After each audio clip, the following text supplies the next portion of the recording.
What's up guys, my name is Emmett and I improved my SAT score from a 1350 to a 1510, and I'll tell you right now that the SAT math section is the most predictable part of the entire exam.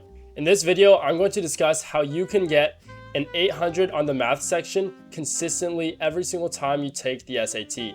There are only a limited number of concepts that the SAT can test, so once you master all of these concepts, it just becomes a game of reducing and eliminating mistakes. In this video, I'm going to show you the one resource that I use to master every single topic, learn everything, and do everything very efficiently in order to achieve an 800 on the math section. I've shared this resource with my brother who went from a 1490 to a 1540, and students that I personally tutor who have also reached similar scores as myself from the 1300s range to 1500s. And I can assure you that this resource is the holy grail, considering that me and my brother have tried all the free resources out there, such as Khan Academy, UWorld, and the Blue Book exams, and finding this to have worked the best for us. This resource is linked down in the description below, where you can find it on Amazon or at your local bookstore. So first, you have to understand where you're losing your points. If you're scoring underneath a 650, then you likely lack an understanding for multiple concepts. If you're getting anywhere between a 650 and a 750, there's maybe one or two concepts that you still struggle with, and maybe you have some timing issues and you're not reading problems thoroughly enough. Once you're getting between the 750 and 800 range, you're likely just making a couple dumb mistakes where you need to just reduce and eliminate those and you'll be good. For me, my main issue was misreading problems. Because of this, I was getting very low scores, and I was able to drastically improve my score just by reading problems thoroughly. Essentially, what would happen is I would assume, given certain numbers and parameters, that I was solving for a certain variable when it was in reality asking for something else. The SAT does try to trick you sometimes, so don't always take it at face value and assume that the problem is very straightforward. So to master the math section, I personally split the math into 4 different types. First is going to be algebra. So this is a core skill that you need to have mastered and be extremely comfortable with. If you're not comfortable with algebra, then you need to just practice more. You've already learned all the skills that you need for algebra. Now you need to get very comfortable with it up to the point where you no longer have to think about the steps that you need to take. You just do them. It needs to be annoyingly easy. Not just getting 3 questions right in a row, like 50 to 100. It needs to be stupid easy. After that, the second pillar is going to be mastering the advanced topics found on the SAT. This is going to include stuff like exponents, radicals, expressions, quadratics, nonlinear, etc. So when it comes to this section, I highly suggest the prep book, because it is going to teach you the fastest and easiest way to solve these problems, even methods that you didn't learn in class. So it's going to really help you not run out of time on the SAT if that is an issue for you, because you're going to learn much more efficient ways of solving each type of problem. I also highly suggest getting comfortable with Desmos. The calculator portion is half of the math portion, right? So if you can get very familiar with Desmos, then it takes away a lot of the thinking, because you can just use the calculator to solve quite literally every single problem on that portion. The third pillar is going to be data analysis and stats. This section is going to be more rule-based, so I really suggest looking through the prep book again to make sure you properly understand what the question is asking of you and knowing what to do and how to solve it.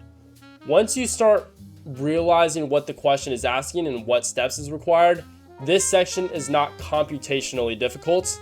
It is more a problem solving. Like once you get the setup correct, then you can solve it easily. The last pillar is going to be geometry and trigonometry. Again, this is kind of like the rules of the stats section, but you're building blocks. So essentially you have to pile certain rules together to form a final solution. This is really the ultimate problem solving kind of problem, because you need to really identify the different types of rules that are being used, which means, again, you need to be very comfortable with all the rules involved. So the nice thing is that this one book is going to go over every single question type that is found and tested on the SAT. So you don't really have to worry about that. If you complete the book, you will be fine. You will learn the fastest and most efficient way to solve each problem, You will learn how to identify each type of problem so you don't need to think about how am I going to approach this problem, and this will make you much faster. And there's plenty of practice problems for each type, so you can just spam problems of the same type until, like I said, you are annoyingly good. It is annoyingly easy for you, and that's when you know that you are prepared.